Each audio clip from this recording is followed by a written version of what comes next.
ሰላም የእግዚአብሔር ቤተሰቦች ወገኖች በሙሉ የእግዚአብሔር ጸጋና ሰላም ይብዛላችሁ። ዛሬም እንደተለመደው በወርድ ሚዲያ የእግዚአብሔርን ቃል አብረን እንማራለን። ባለፈው ስለ ፍጥረት ዓለም እግዚአብሔር በአምስተኛ ቀን በስድስተኛ ቀን የፈጠረውን ስንመለከት ነበር። እግዚአብሔር አምላክ በስድስተኛው ቀን ሰውን ፈጥሮ የመጨረሻውን ፍጥረት ሰውን ፈጥሮ ከፈጠረ በኋላ ሰባተኛውን ቀን እግዚአብሔር እንዳረፈ ከስራው እንዳረፈና በስድስት ቀን ውስጥ የፈጠረው ፍጥረት መልካም እንደሆነ የተመለከተበት፣ ሰባተኛውን ቀን ደግሞ እግዚአብሔር አርፎ ሰባተኛውን ቀን የቀደሰበት የባረከበት ዕለት ነበር። እግዚአብሔር እንግዲህ የፍጥረቱን ስራ በስድስት ቀን ጨርሶ በሰባተኛው ቀን አረፈ። ዘፍጥረት ምዕራፍ 2 ላይ እግዚአብሔር ፍጥረቱን ከጨረሰ በኋላ የፍጥረት ስራውን ከጨረሰ በኋላ ዘፍጥረት ምዕራፍ 2 ላይ በመጀመሪያ እንደዚህ ይላል፣ ሰው ብቻውን ይሆን ዘንድ መልካም አይደለም በማለት ለሰው የሚመቸውን ረዳት እንፍጠርለት አለ ይላል። እግዚአብሔርም በአዳም ላይ እንቅልፍ ከጣለበት በኋላ ከአዳም ጎን አጥንት ወስዶ ለአዳም የሚመቸውን ረዳት ሴት ፈጠረለት ይላል። ሴት አድርጎ ፈጠረለት እና የፈጠራትን ሴት ወደ አዳም ወሰደና አዳም ለመጀመሪያ ጊዜ ሔዋንን ሔዋን ብሎ ጠራት ይላል። ለሔዋን ወይም ደግሞ ለተፈጠረችው ሴት እግዚአብሔር ወደፊቱ ሲያመጣለትና ሲያያት ስሟን ያወጣላት አዳም ነበር። ሔዋን ብሎ ጠራት። አንድ ነገር ማስተዋል አለብን እዚህ ጋር እግዚአብሔር 6 ቀን ድረስ ሲፈጥር የቆየውን እያንዳንዱን ፍጥረት ስም ያወጣለት እግዚአብሔር ነው። ለምሳሌ ጠፈርን ሰማይ ያለው እግዚአብሔር ነው። ምድርን መሬት ወይም የብሱን ምድር ብሎ የጠራው እግዚአብሔር ነው። ባህርን በአንድ ቦታ ሰብስቦ ውሃን ባህር ብሎ የጠራው እግዚአብሔር ነው። ፀሐይን ፀሐይ ያለው እግዚአብሔር ነው። ጨረቃን ጨረቃ ብሎ የሰየመው እግዚአብሔር ነው። ቀንን ቀን ብሎ የጠራው እግዚአብሔር ነው። ሌሊትን ሌሊት ብሎ የጠራው ራሱ እግዚአብሔር ነው። እግዚአብሔር ያወጣው ስም ማንም ሊቀይረው የማይችል ስም ነው። እግዚአብሔር አምላክ ሰውንም ወንድና ሴት አድርጎ ፈጠራቸው ይላል። ወንድን ወንድ ያለው ሴትን ሴት ብሎ የጠራው እግዚአብሔር ነው። ወንድን ወንድ የወንድ ጾታ ያለው፣ ሴትን ሴት የሴት ጾታ ያለው፣ እነዚህን ስሞች በአጠቃላይ የሰየመና ያወጣ እግዚአብሔር ነው። አዳምን ግን ከፈጠረው በኋላ ለሔዋን ስሟን ካወጣ በኋላ የምድርን አራዊቶች ወደ አዳም አመጣቸው ይላል። የምድር አራዊቶች እግዚአብሔር ወደ አዳም ፊት አምጥቶ አዳም ስም እንዲያወጣላቸው አደረገ። በየብስ ላይ ለሚንቀሳቀሱት አዳም ስም አወጣላቸው። በጠፈር ላይ ለሚንቀሳቀሱት ወይም ለሚበሩት አዳም ስም አወጣላቸው። በባህር ውስጥ ላሉት ለሚንቀሳቀሱት የባህር ተንቀሳቃሽ ሕይወት ያላቸውን ነገሮች እግዚአብሔር አዳም ስም እንዲያወጣላቸው አደረገ። አዳምም ስም አወጣላቸው።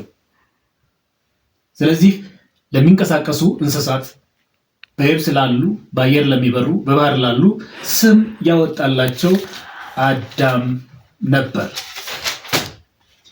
አዳምና ሔዋን እግዚአብሔር አምላክ ወንድና ሴት አድርጎ ከፈጠራቸው በኋላ ረዳት ከፈጠረለት በኋላ እግዚአብሔር ኤደን ገነትን በምስራቅ አስቀመጠና ሰውን በዚያው በኤደን ገነት እንዲቀመጥ እንዲኖር አደረገው።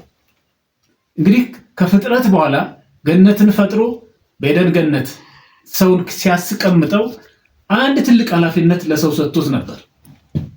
ይሄም ምንድነው? ኤደን ገነትን እንዲጠብቃት፣ እንዲያበጃት፣ እንዲመለከታት፣ እንዲሰራት፣ እንዲንከባከባት ኤደን ገነትን ለሰው አሳልፎ ሰጠው ወይም ለአዳም ሰጠው። በኤደን ገነት ውስጥ እግዚአብሔር ለምግብነት የሚውሉ ሲያያቸው የሚያስደስቱ መልካም መዓዛ ያላቸው ብዙ ተክሎችን ፍሬ ያልሞላባቸው እግዚአብሔር አስቀምጦለት ነበር። እግዚአብሔር ሰውን አዳምና ሔዋንን በኤደን ገነት ሲያስቀምጣቸው እንዲበሉ፣ ደስ እንዲሰኙ፣ ደስ ተሰኝተው ምድርን እንዲያበጇት እንዲንከባከቧትም አድርጎ ነበር በዚያ የሰጣቸው። ስለዚህ በኤደን ገነት ውስጥ የተገኘውን ፍሬ ይበላሉ፣ ተክሉን ይንከባከባሉ፣ ደስ ተሰኝተውም ይኖሩ ነበረ። በዚያ ኤደን ገነት ውስጥ እግዚአብሔር ጧትና ማታ ድምፁን ያሰማቸው ነበር። ወደ እነሱ ይመጣ ነበር። የእግዚአብሔርን ድምፅ እየሰሙ በደስታ ይኖሩ ነበር። በኤደን ገነት ውስጥ ሁለት የተከለከሉ ተክሎች ነበሩ ወይም ፍሬዎች ነበሩ። እግዚአብሔር የከለከላቸው ሰው ሊመገባቸው ሊበላቸው የማይገባ አዳምና ሔዋን ሊበሏቸው የማይገባ ሁለት ፍሬዎችን እግዚአብሔር በኤደን ገነት ውስጥ አስቀምጦ ነበር። አንደኛ ክፉና ደጉን የምታሳውቅ ዛፍ፣ ሁለተኛ የሕይወት ዛፍ። እነዚህን ሁለት ዛፎች በኤደን ገነት ውስጥ እግዚአብሔር አስቀምጦ ነበር። ለአዳምና ለሔዋን የተፈቀዱ አልነበሩም። እነዚህን ሁለቱ ለሰው የተፈቀዱ አልነበሩም። እግዚአብሔር አምላክ ክፉና ደጉን የምታሳውቅ ዛፍ አለች፣ ከሷ ፍሬ እንዳትበላ፣ ከሷ ፍሬ ከበላ ሞትን ትሞታለህ ብሎ አስቀድሞ ለአዳም ነግሮት ነበር። እንግዲህ እግዚአብሔር አምላክ አሳልፎ የሰጠው ወይም ደግሞ በኤደን ገነት ውስጥ ሲያኖረው ኤደን ገነትን ደግሞ በአራት አቅጣጫ የሚመግቧት የሚያጠጧት ወንዞች ነበሩ። ኤደን ገነትን የሚያለመልሟት ወንዞች ነበሩ፣ አራት አቅጣጫ የሚመጡ። የወንዞቹ ስም የመጀመሪያው ፊሶን ይባላል። ፊሶን የሚባለው ወንዝ እና አካባቢው በወርቅ የለማ ወይም ደግሞ ብዙ የወርቅ ክምችት ያለበት የአውላግጦስን ምድር ያካተተ የያዘ ወንዝ ነው። ሁለተኛው ወንዝ ጊዮን ነው። ጊዮን የኢትዮጵያን ምድር የሚያካልል ወንዝ ነው። ይህም ጊዮን ገነትን ያጠጣ ነበር። ሶስተኛው ጢግሮስ ነው። ጢግሮስ ደግሞ የአሶርን ምድር የሚያካትት ግን ገነትን የሚያጠጣ የሚያለመልም ወንዝ ነበር። አራተኛው ኤፍራጥስ ነው። ይህም ኤፍራጥስ ወንዝ ገነትን የሚያጠጣ ገነትን የሚያለመልም ወንዝ ነበር። ስለዚህ በአራት ወንዞች የተከበበች፣ በአራት ወንዞች የምትጠጣ፣ በአራት ወንዞች የምትመገብ ገነት ነበረች። እዚህ መሃል ነበር እንግዲህ አዳምና ሔዋን እንዲኖሩ ገነት ውስጥ እግዚአብሔር ያስቀመጣቸው። በዚህ በገነት ውስጥ ሲኖሩ እንግዲህ ደስተኛ ነበሩ። የእግዚአብሔርን ድምፅ ይሰሙ ነበረ። ያማራቸውን የመብላት መብት ነበራቸው ከተከለከሉት ሁለት ዛፎች በስተቀር። በጽዮን የእግዚአብሔርን ድምፅ እየሰሙ ያለ ፍረት ያለ መተፋፈር ይኖሩ ነበር ይላል። ታዲያ የሰው ልጅ ወይም ደግሞ አዳምና ሔዋን በእንዲህ አይነት ደስታ በሚሰጥ ገነት ውስጥ እየኖሩ ሳለ